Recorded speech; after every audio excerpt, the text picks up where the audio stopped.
사랑하는 여러분, 오늘 하루 어떠셨나요? 우리의 삶은 때로 이해할 수 없는 시련의 연속처럼 느껴질 때가 있습니다. 그 시련이 임의적인 것이 아니라 고통스러울 때조차, 아니, 특히 고통스러울 때에 더 깊은 의미를 지니고 있다는 것을 우리는 믿음 안에서 배우게 됩니다. 이 이야기가 지금 이 순간에도 홀로 아파하며 길을 찾는 누군가의 마음에 가닿아 하나님의 따스한 위로가 되기를 소망하신다면 조용히 구독과 좋아요를 눌러 마음을 더해주세요. 여러분의 작은 손길이 또 다른 영혼을 향한 축복의 통로가 될 수 있습니다.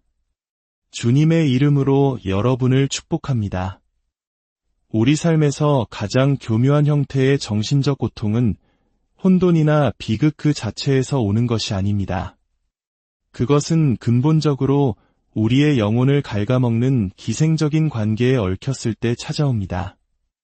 여러분도 직감적으로 아시겠지만 어떤 유형의 사람들은 단순히 우리에게 상처를 주는 데 그치지 않습니다. 그들은 우리의 가치, 세상 속에서의 역할, 우리 자신에 대한 인식 자체를 왜곡시킵니다. 만약 여러분의 삶에 명료함 대신 혼란이 자리 잡기 시작했다면 그것은 하나님께서 그 거짓된 환상을 깨뜨리고 계시다는 신호입니다. 이것은 우리가 가장 간과하기 쉽지만 실은 가장 강력한 하나님의 개입의 증거 중 하나입니다. 처음에 이것은 결코 보호하심처럼 느껴지지 않습니다. 오히려 혼돈처럼 느껴지죠. 내가 진실이라고 믿었던 것, 내가 현실이라고 생각했던 것, 그리고 내가 그 사람이라고 굳게 믿었던 존재에 대한 통제력을 잃어가는 기분일 겁니다. 하지만 그 방향 감각의 상실은 당신이 약하거나 어리석다는 증거가 아닙니다. 그것은 당신이 영적으로 깨어나고 있다는 증거입니다. 당신이 감정적인 신뢰를 쌓아 올렸던 그 기반이 갈라지기 시작했고 마침내 진리가 들어올 수 있도록 하나님께서 그 환상이 무너지도록 허락하고 계시다는 거룩한 신호인 것입니다.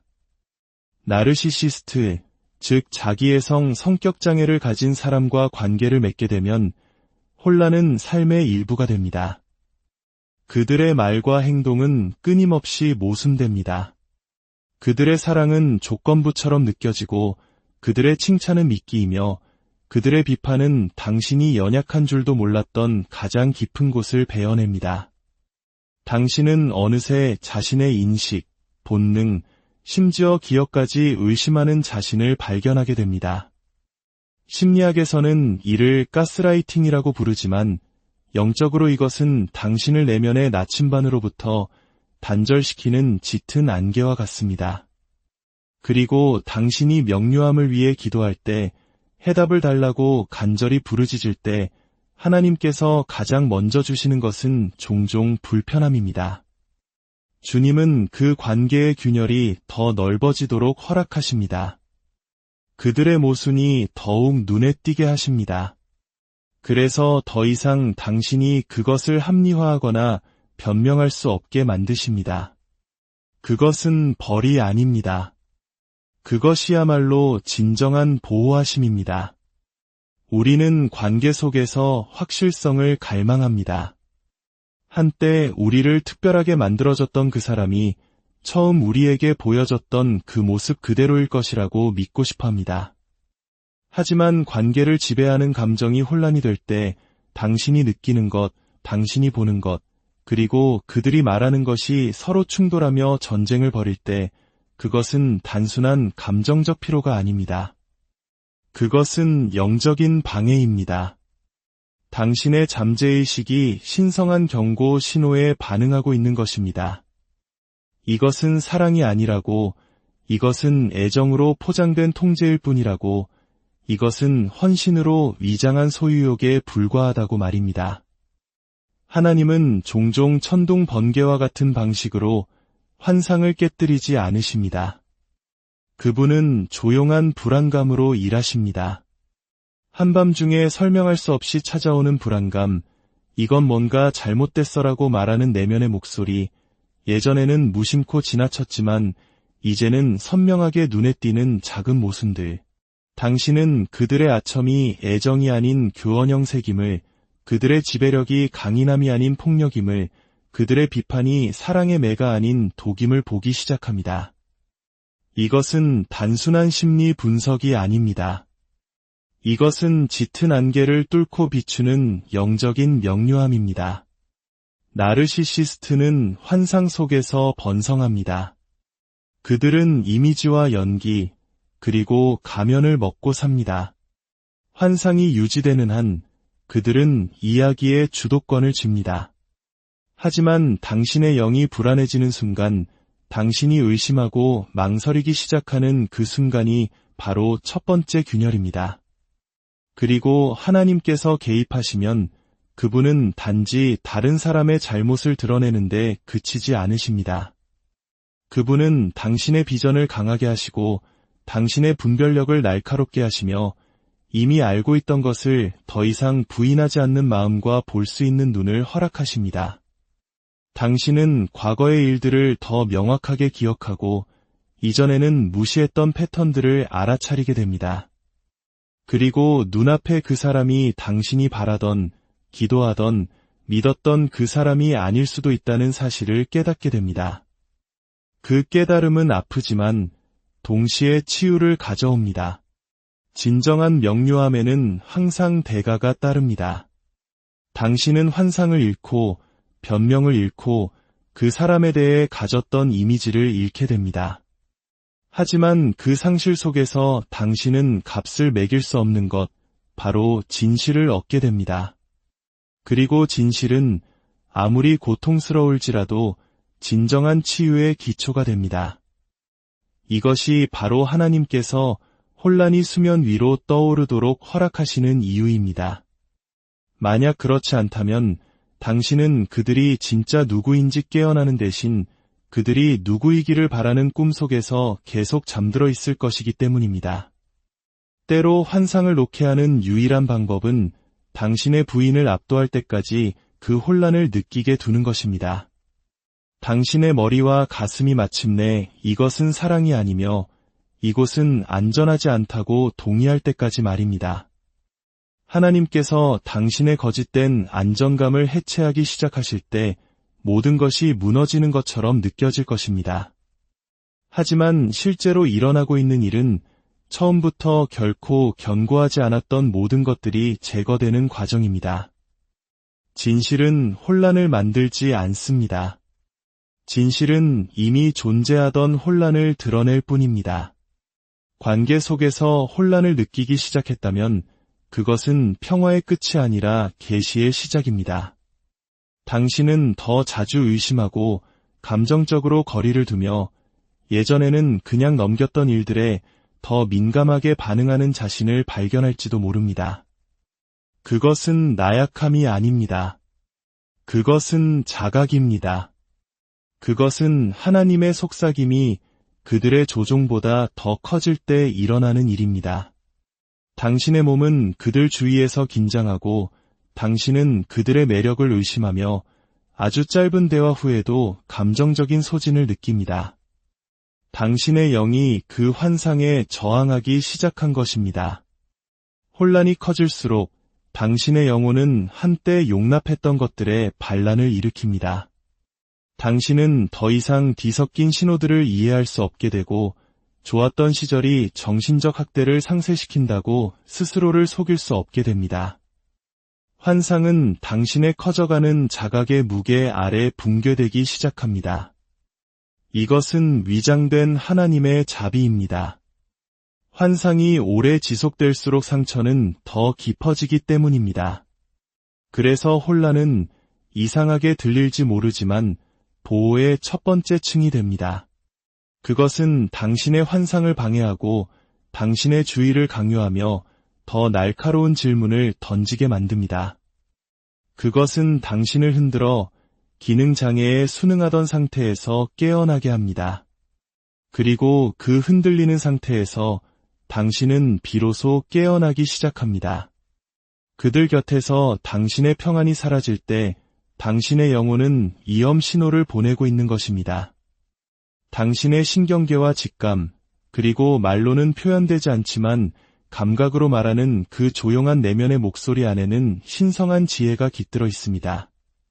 논리적으로 설명할 수 없는 이유로 가슴을 조여오고 에너지를 고갈시키며 잠 못 들게 하고 당신을 불안정하게 만듭니다. 당신은 그것을 스트레스나 기분 탓 혹은 과민 반응으로 치부하며 합리화하려 할지 모릅니다. 하지만 더 깊은 차원에서, 영적인 차원에서 무언가 일어나고 있는 것입니다. 평안의 상실은 무작위적인 사건이 아닙니다. 그것은 당신이 처한 환경이 당신의 목적, 정체성, 그리고 정서적 안전과 어긋나 있다는 영혼의 붉은 깃발입니다. 평안은 단지 감정이 아닙니다. 그것은 영적인 정렬 상태입니다. 당신의 영혼을 존중하는 사람과 함께 있을 때 침묵 속에서도 당신을 감싸는 평온함이 있습니다. 당신이 안전하고 존중받으며 위협받고 있지 않다는 것을 알려주는 고요함입니다. 하지만 그 평안이 사라질 때 그들이 방에 들어오거나 그들의 이름이 휴대폰 화면에 뜨는 순간 증발해버릴 때 그것은 단순한 불안이 아닙니다. 그것은 당신 안에서 울리는 신성한 경보입니다. 영혼은 거짓말을 하지 않습니다. 영혼이 독성을 감지할 때, 조종과 적의 혹은 숨겨진 경멸의 존재를 느낄 때 그것은 신성한 경고처럼 당신의 평안을 거두어 갑니다. 나르시시스트들은 초기의 매력과 안정감, 심지어 황홀감까지 만들어내는데 능숙합니다. 그들은 자신감 넘치고 세심하며 당신에게 깊은 관심을 보이는 것처럼 보입니다. 하지만 시간이 지나면 가면은 미끄러져 내리고 남는 것은 사랑이 아닌 통제입니다. 카리스마로 포장된 강압입니다. 그리고 진실의 나침반인 당신의 평안은 설명할 수 없이 사라지기 시작합니다. 당신은 그들 곁에서 더 이상 편안함을 느끼지 못하고 자신을 더 많이 검열하며 그들의 반응을 예상하며 살얼음판을 걷게 됩니다. 그들이 공개적으로 위협해서가 아니라 그들의 에너지, 예측 불가능성, 은밀한 비난이 당신의 신경계를 최고 경계태세로 유지하도록 훈련시켰기 때문입니다. 이렇게 당신의 평안은 한 방울씩 서서히 빠져나갑니다. 처음에는 무슨 일이 일어나고 있는지조차 깨닫지 못할 수도 있습니다. 그들의 말이 지지하는 것처럼 들려도 대화가 어딘가 불편하고 칭찬에는 숨겨진 칼날이 있으며 농담에는 비판의 기운이 서려 있습니다. 그들과 시간을 보낸 후에는 더 피곤하고 더 자의식에 시달리며 자신의 판단에 대한 확신이 줄어듭니다. 이것은 감정적 예민함이 아니라 영적인 피드백입니다. 당신은 말을 통해서가 아니라 경험을 통해 무언가 잘못되었다는 것을 배우고 있는 것입니다. 건강한 관계에서는 평안을 억지로 만들어낼 필요가 없습니다. 그것은 자연스럽게 생겨납니다. 평안이 사라졌을 때, 특히 특정 인물 주위에서 지속적으로 사라진다면 당신은 주목하라는 부르심을 받고 있는 것입니다. 사람들은 종종 극적인 증거가 없다는 이유로 이 신호를 무시합니다. 눈에 보이는 학대나 명백한 배신, 떠나거나 맞서야 할 분명한 이유가 없을 수도 있습니다. 그럼에도 당신의 영혼은 계속해서 속삭입니다. 이건 아니야. 하나님은 종종 천둥 같은 표적을 통해서가 아니라 조용한 불편함을 통해 말씀하십니다. 평안의 상실은 신성한 방해입니다. 그것은 당신을 해치는 것과의 불일치 속으로 당신을 밀어내기 위해 고안된 거룩한 개입입니다. 만약 조종의 현존 속에서도 평안이 유지된다면 당신은 그곳에 머물 것이고 적응할 것이며 감정적 손상을 정상으로 받아들일 것이기 때문입니다. 그래서 대신 평안이 거두어지는 것입니다. 침묵이 불편해지고 관계가 연기처럼 느껴지며 연결은 기쁨이라기보다 의무처럼 느껴집니다. 그리고 그것이 바로 실패나 감정적 나약함이 아니라 일하고 있는 은혜이며 하나님의 자비입니다. 이러한 내면의 영적 신호는 무시되어서는 안 됩니다. 따라야만 합니다. 당신의 평안이 당신을 떠날 때 그 사람을 좇지 마십시오. 평안을 좇으십시오. 그것이 어디로, 왜 갔는지 찾아내십시오. 어쩌면 당신은 흥분을 혼돈과 강렬함을 사랑과 침묵을 안전과 혼동하도록 조건화되었을지 모릅니다. 하지만 진정한 평안은 당신이 움츠러들 것을 요구하지 않습니다. 당신의 직감, 목소리 또는 진정성을 억누르라고 요구하지 않습니다. 만약 어떤 관계가 당신의 평안을 대가로 요구한다면 그것은 당신의 삶에서 하나님의 음성과 연결되는 통로를 대가로 치르고 있는 것입니다. 그 어떤 연결도 그럴 가치는 없습니다. 당신은 자신을 바꾸거나 더 조용해지거나 더 순응하거나 덜 감정적이 됨으로써 평안을 회복하려 애쓸지도 모릅니다. 그러나 여전히 평안은 돌아오지 않습니다. 그것이 바로 신호입니다. 불안은 당신 안에 있는 것이 아니라 그 관계의 역학 안에, 영적인 불일치 안에, 그리고 채워주기보다 고갈시키는 사람의 존재 안에 있습니다. 당신의 영혼은 부서진 것이 아닙니다. 그것은 자유로워지고 있는 것입니다. 사랑받는다는 것이 통제당하는 것을 의미한다는 거짓을 거부하고 있는 것입니다. 당신이 느끼는 그 불안함, 그것이 바로 당신 구원의 시작입니다. 그들의 가면이 미끄러지고 진실이 새어나올 때 그것은 하나님의 시간이 거짓을 폭로하고 있는 것입니다. 나르시시스트와의 거의 모든 관계에는 그들이 그토록 공들여 구축한 외관에 균열이 보이기 시작하는 순간이 찾아옵니다. 그것은 한 번에 일어나지 않으며 외부인에게는 거의 명백하게 보이지 않습니다. 무심코 던진 말 한마디, 사소한 일에 대한 폭발적인 분노, 앞뒤가 맞지 않는 거짓말, 또는 따뜻함을 기대했던 순간에 그들의 눈에 비치는 섬뜩한 냉정함으로 나타나곤 합니다. 그 순간은 불안하고 혼란스러울지 모르지만 결코 우연이 아닙니다. 그것은 신성하며 계시의 시작입니다. 그리고 계시는 항상 파열에 의해 선행됩니다. 나르시시스트들은 이미지 속에서 살아갑니다. 그들의 생존은 자신감 있고 매력적이며 지적이고 심지어 영적으로 보이는 세심하게 관리된 페르소나를 보존하는 데 달려 있습니다. 그들은 당신의 필요, 불안, 가치를 연구하고 당신이 원하는 모습으로 변신합니다. 초기 단계에서는 운명처럼 느껴집니다. 당신을 보고 이해하고 당신의 에너지와 맞는 사람을 찾았다고 생각합니다. 그러나 당신이 실제로 경험하고 있는 것은 연결이 아닌 포획을 위해 고안된 가면, 즉 감정적인 의상입니다. 하나님께서는 그분의 자비하심으로 가면을 즉시 찢어버리지 않으십니다. 종종 그 가장자리가 닳아 헤어지도록 내버려 두십니다. 당신이 고통받기를 원해서가 아니라 만약 당신이 한 번에 모든 진실을 본다면 그것을 감당할 준비가 되어 있지 않을 수도 있기 때문입니다. 그래서 대신 진실은 겹겹이 스며 나옵니다. 당신은 모순을 알아차리기 시작합니다. 사과하는 동안 스쳐 지나가는 비웃음을 포착하고 조언으로 포장된 말에서 조롱을 듣습니다. 치유가 되어야 할 상호작용 후에 오히려 가치가 폄하되는 느낌을 받습니다. 그리고 이런 것들을 알아챌 때마다 당신의 영은 진실을 향해 당신을 부드럽게 밀어냅니다. 이것은 그들이 말했던 그 사람이 아니야. 이것은 내가 동의했던 관계가 아니야. 처음에는 당신이 본 것을 합리화하려고 할 것입니다. 그들이 힘든 하루를 보내고 있다고 스스로에게 말하고 그들의 비꼬는 말과 책임 전가, 감정적 철회를 정당화합니다. 더 이해심 있고 인내심 있고 용서하려고 노력합니다. 그러나 가면 뒤의 모습을 엿보는 일은 더욱 빈번해지고 더욱 충격적이며 더욱 부인할 수 없게 됩니다. 이것이 바로 하나님의 타이밍입니다.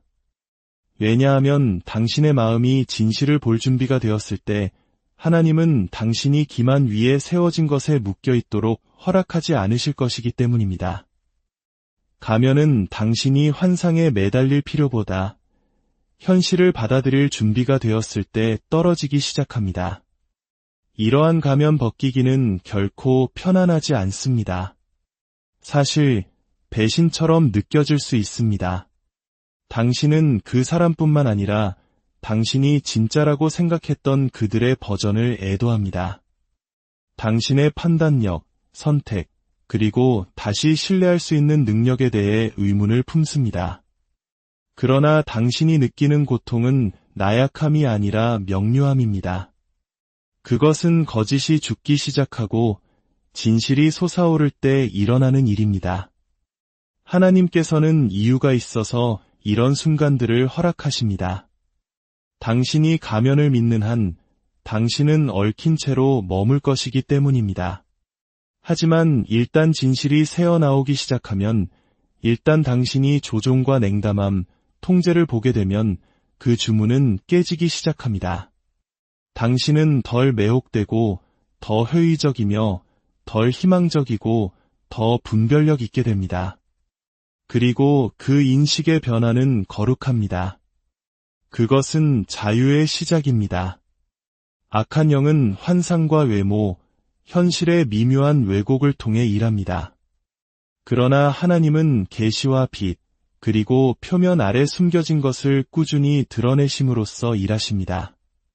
가면이 미끄러지고 마침내 내내 거기에 있었던 것을 보게 될 때 당신은 통제력을 잃는 것이 아니라 되찾고 있는 것입니다. 그것은 붕괴의 순간이 아니라 신성한 폭로의 순간입니다. 속았다고 당신을 부끄럽게 하기 위해서가 아니라 볼 준비가 된 당신을 강하게 하기 위해 존재하는 순간입니다. 당신이 그들의 존재 안에서 스스로가 더 작아진다고 느낄 때 당신의 영은 당신의 정체성에 경고를 보내고 있는 것입니다.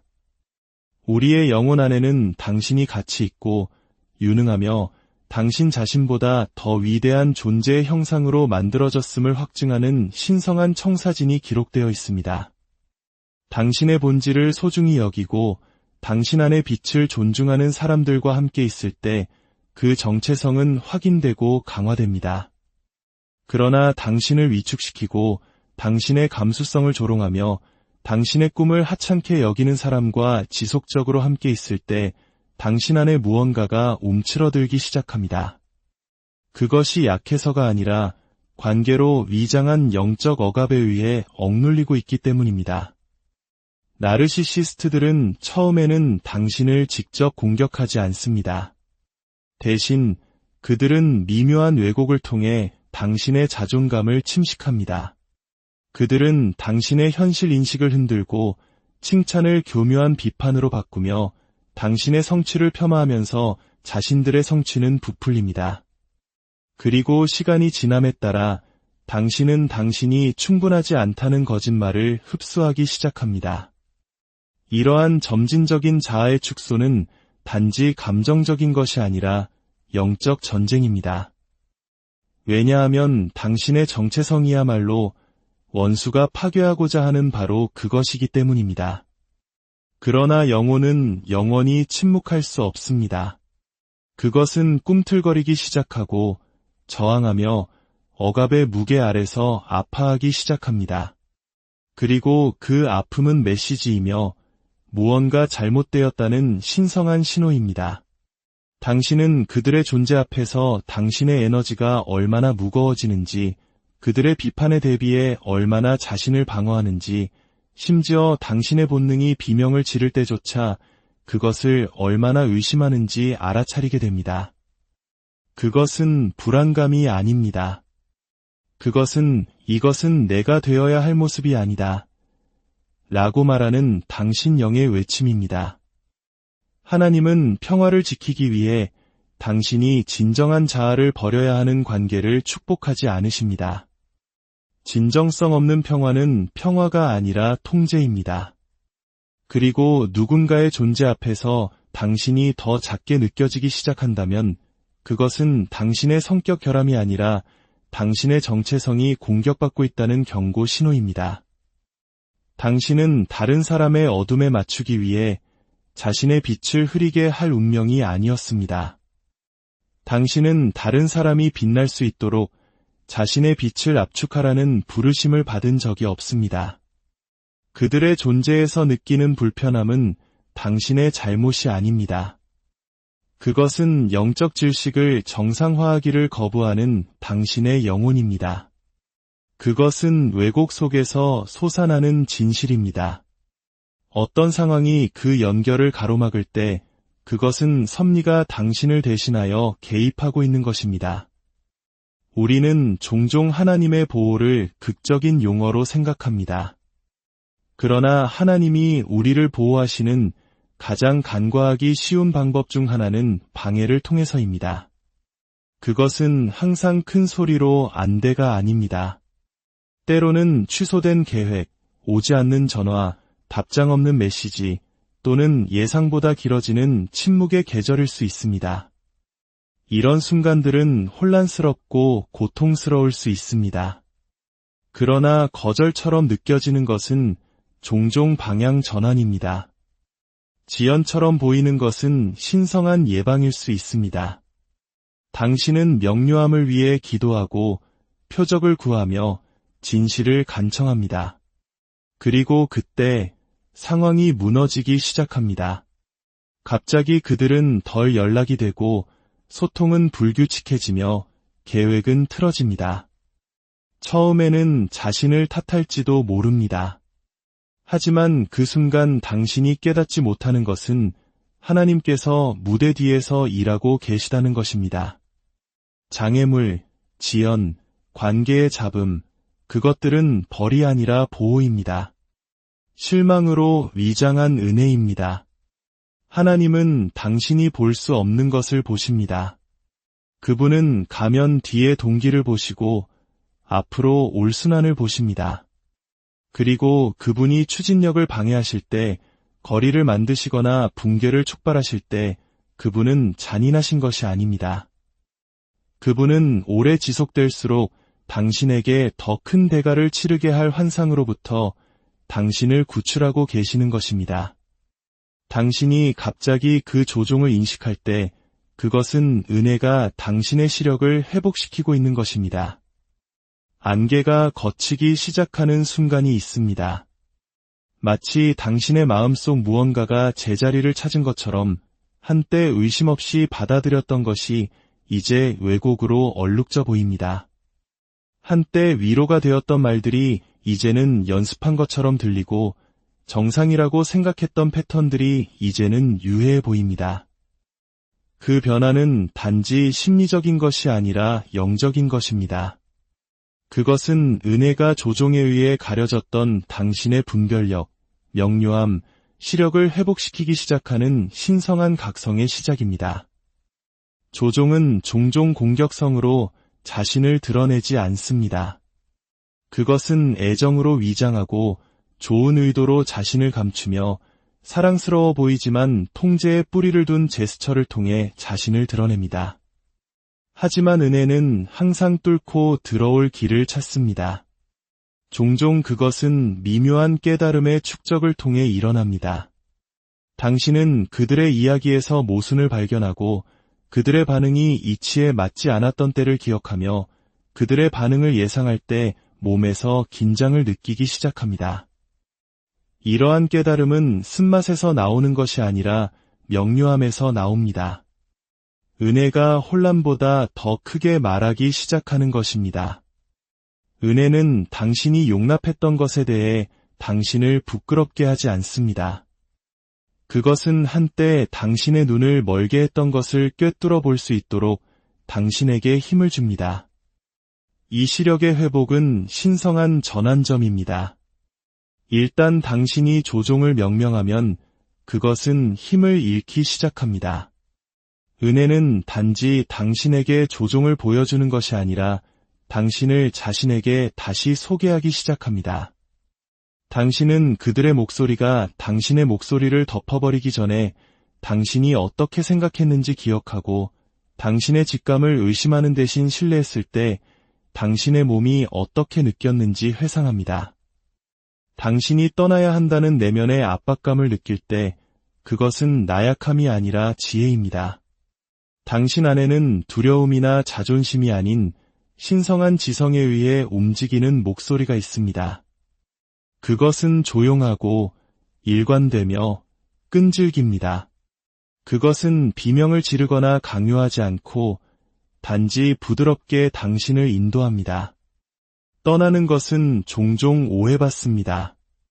특히 충성을 고통과 동일시하고 인내를 자존감과 동일시하도록 조건화된 사람들에게는 더욱 그렇습니다. 하지만 지혜는 당신의 고통을 요구하지 않습니다. 지혜는 당신의 진실을 요구합니다. 그 내면의 압박감은 쓴맛이나 복수, 분노에 관한 것이 아닙니다. 그것은 보존에 관한 것입니다. 그것은 사랑이 당신의 침묵이나 두려움 또는 지속적인 자기 말소를 요구해서는 안 된다는 것을 깨닫는 것에 관한 것입니다. 이별 후에 외로움이 찾아오지만 평화가 자라기 시작할 때 하나님은 그들이 해친 것을 치유하고 계십니다. 감정적으로 얽힌 관계의 끝은 종종 무거운 외로움을 동반합니다. 그것은 단지 그 사람의 부재가 아닙니다. 그것은 당신이 그들과 함께 있을 때 가졌던 정체성의 부재입니다. 하지만 그 아픔 아래 다른 무언가가 시작되고 있습니다. 부드럽고 미묘하며 신성한 무언가. 그것은 평화의 제도입입니다. 당신은 여전히 그들을 그리워할지 모르지만 더 이상 그들과 함께 있던 당신의 모습을 그리워하지는 않습니다. 이 치유의 단계는 기만적입니다. 왜냐하면 그것은 한 번의 명료함과 함께 오지 않기 때문입니다. 당신은 여전히 좋은 순간들만을 기억하려는 유혹을 받습니다. 그러나 평화가 계속 자라면서 환상은 녹아내리기 시작합니다. 당신은 더 이상 갈망의 렌즈를 통해 관계를 보지 않고 쓴맛이 아닌 냉철함 속에서 진실의 눈으로 그것을 보기 시작합니다. 나르시시스트 관계 이후의 외로움은 심오합니다. 왜냐하면 그것은 항상 거기에 있었지만 주의 산만함과 드라마, 희망과 실망의 순환 아래 숨겨져 있던 공허함과 마주하게 하기 때문입니다.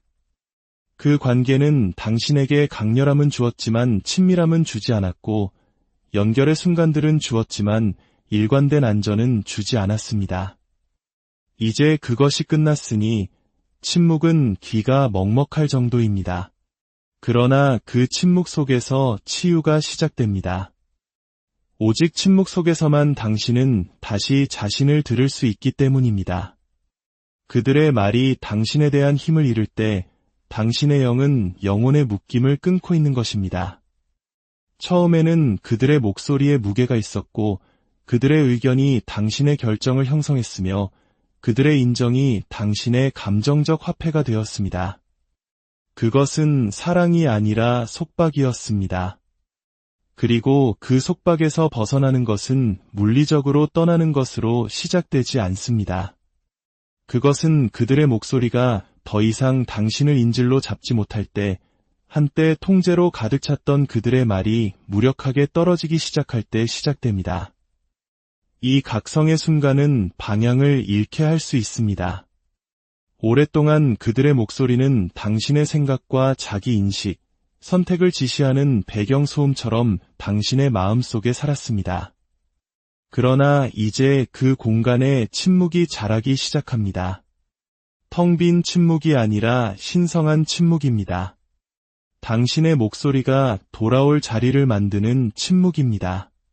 그들이 그 변화를 감지하고 죄책감, 가스라이팅, 사랑폭탄을 2배로 늘리며 전술을 강화할 수도 있습니다.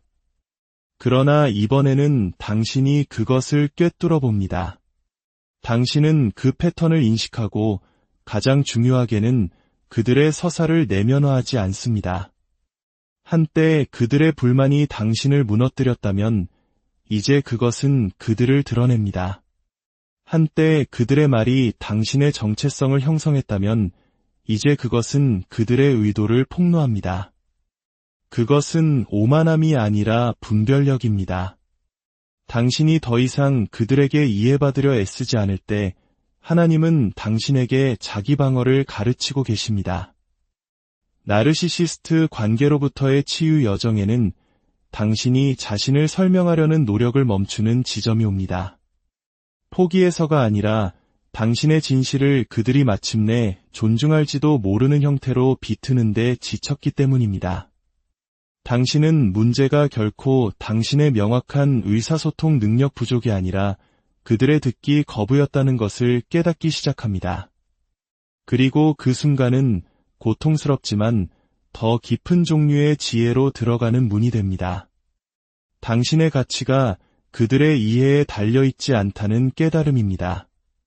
당신의 기도가 그들을 바꾸는 것에서 당신을 바꾸는 것으로 전환될 때 그것은 하나님께서 당신을 더 높은 차원으로 끌어올리기 위해 준비시키고 계시는 것입니다. 영적 성장에는 더 이상 하나님께 나르시시스트를 고쳐달라거나 그들의 마음을 부드럽게 해달라거나 당신의 고통을 보게 해달라고 구하지 않는 뚜렷한 순간이 있습니다. 그 기도는 진심일지라도 종종 환상이 돌아오기를 바라는 갈망에서 나옵니다. 하지만 서서히 그 기도는 공허하게 느껴지기 시작하고 무언가 바뀝니다.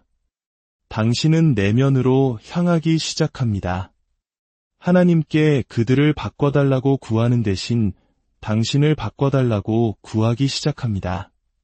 당신이 문제여서가 아니라 더 깊은 문제가 단지 그들이 한 일이 아니라 당신이 왜 머물렀는지, 왜 용납했는지, 왜 계속 변명했는지였다는 것을 깨달았기 때문입니다. 당신은 화해를 간청하는 것을 멈추고 계시를 구하기 시작합니다. 그것이 바로 변화가 시작되는 순간입니다. 치유가 관계에 일어나기를 바라는 무언가가 되는 것을 멈추고 당신의 영혼 안에서 일어나도록 허락하는 무언가가 되기 시작합니다. 당신은 묻기 시작합니다. 제가 무엇을 그토록 깊이 필요로 했기에 이토록 적은 것을 받아들였을까요? 저는 어디서 사랑을 희생과 침묵과 동일시하는 것을 배웠을까요?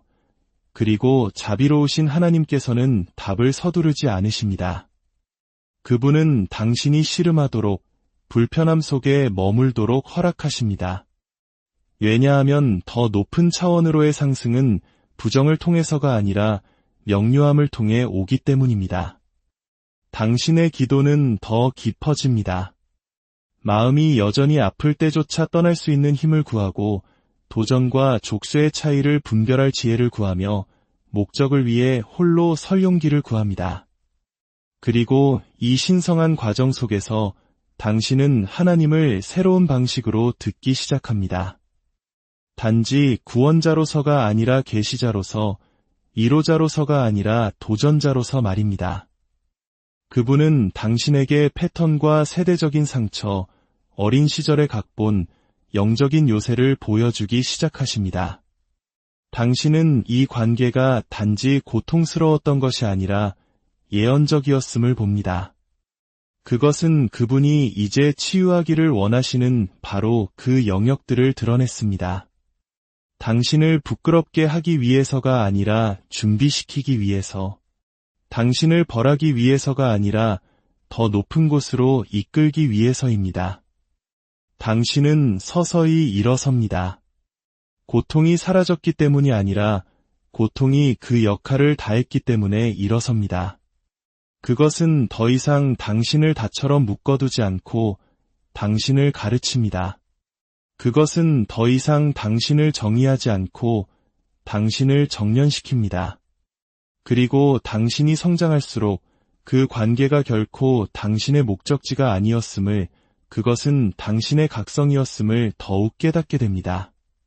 그것은 당신의 환상을 불태워 진리가 뿌리내리게 한 불이었습니다. 당신이 누구인지, 하나님이 누구이신지, 그리고 사랑이 진정으로 어떤 모습이어야 하는지에 대한 진리 말입니다. 오늘 이 이야기가 여러분의 마음에 작은 등불이 되기를 그리하여 가장 어두운 터널을 지날 때에도 혼자가 아님을 기억하게 되기를 간절히 기도합니다.